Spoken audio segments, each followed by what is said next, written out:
The wait is finally over and football season is here. We have highlights from the biggest plays to the greatest hits across Central Florida. This is myGSPN Recap. Good afternoon, guys. I'm Chris Gonzalez. And I'm Anthony Coleman. And thank you guys for tuning in to this edition of myGSPN Recap, where we talk high school sports and high school football. Let's get into it. It's back. But first, the show is brought to you by myGSPN.com and You Discover Florida. That's right, guys. And as you can tell, I'm very excited for this new football season, this new school year to get started and everything. This past weekend, we were at a few games. But before we get into all this action, I want you guys to go ahead and make sure that you're following us along on all of our social media handles. Twitter at myGSPN Sports, Instagram at myGSPN, and click the subscribe button just down below this video to stay up to date with everything that we have going on here. Now, our media teams were all across Central Florida this past weekend, and we're going to go ahead and start off with highlights from South Lake taking on Winter Springs. Winter Springs is coming off a disappointing one-win season, but they showed signs of improvement as they took a 14-0 lead after two big rushing touchdowns, one by sophomore Joseph Clark and by junior Aaron Rodriguez. But South Lake would eventually get things moving thanks to sophomore running back Wyatt Watson. Watson had a few explosive runs, including one for a touchdown. Chase Brazell for South Lake scored a goal line touchdown to get the Eagles within one. South Lake then snuck in a field goal before the end of the third quarter to take a 2-point lead heading into the fourth. But a field goal in the fourth quarter would seal the deal for Winter Springs, and the Bears would get the win 17-16. Next game up will be West Orange against Bishop Moore. Although it's just a preseason game, both teams fought hard until the very end. West Orange are going to board first after a QB sneak by sophomore QB Julian Calvez. But Bishop Moore wouldn't stay quiet for too long, as they would drive the ball down the next possession and score after a screen pass by number 11 junior quarterback Luke Hendrick, ending the first quarter tied 7-7. The second quarter would start with a long pass by Julian Calvez to number 3 wide receiver Jalen Charles to give West Orange a 14-7 lead after the extra point. But Bishop Moore would score 3 times in the second quarter to take control. First, a quick touchdown run, then an amazing catch by senior wide receiver tight end Stephen Martin, and finally a field goal at the end of the half to give the Hornets a 24-14 lead. In the third quarter, both teams would find the end zone, making the game 31-21. Down by 10 in the fourth quarter, West Orange would battle back behind Julian Calvez to get back into the game. First, Julian would score from another QB scramble. Then with seconds left and down by 6, Julian would find Jalen again for the third touchdown connection of the game. And the score is tied 34-34. The extra point for the win is blocked by Bishop Moore, and that's the way the game will end. Bishop Moore will host Edgewater at home for the Battle of College Park, and West Orange will also be at home against Olympia.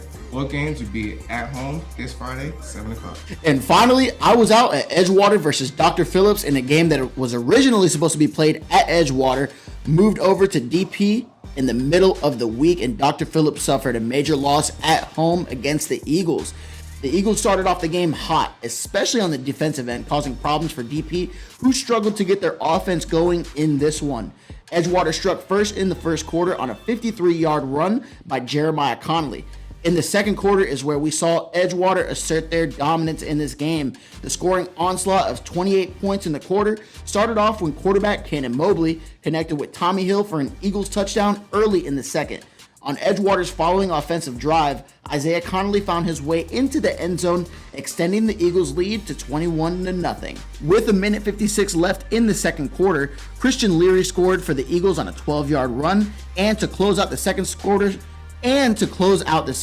scoring onslaught, Davon Martin snagged a pick six for Edgewater. The Eagles headed into halftime with a commanding 34-0 lead over Dr. Phillips, and after halftime, Tommy Hill would find the end zone again and close out the varsity portion of the Kickoff Classic, with Edgewater taking the win 41-0. Dr. Phillips would eventually find the end zone on a goal line run by sophomore Rodney Wells with just 9 minutes left in the game on a running clock.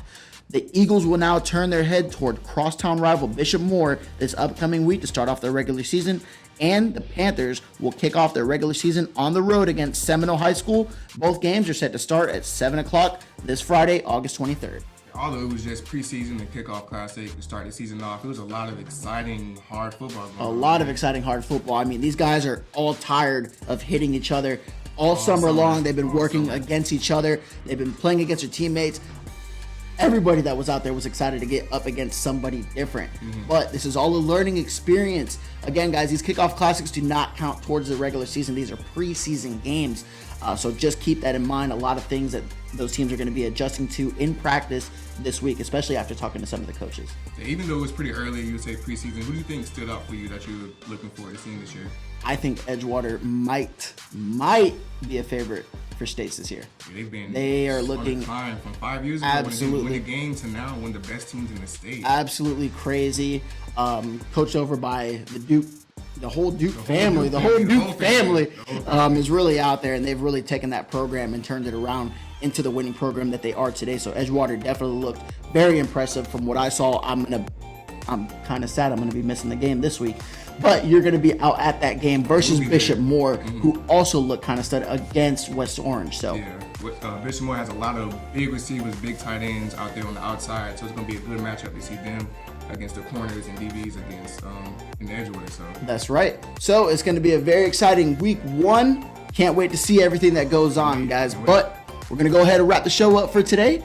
We would like to thank our sponsors, first and foremost, GardenGrocer.com. If you're staying in the Orlando area at one of the Disney resorts, place an order for groceries to be delivered to your room at the time of check-in. Save money and time by shopping with GardenGrocer.com.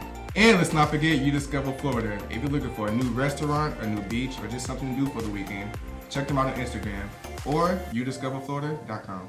Once again, guys, I'm Chris Gonzalez. And I'm Anthony Coleman. And thank you all for tuning in to my GSPN Recap, where as always, you guys know it's your sports, all you, all the time. We'll see you guys next time.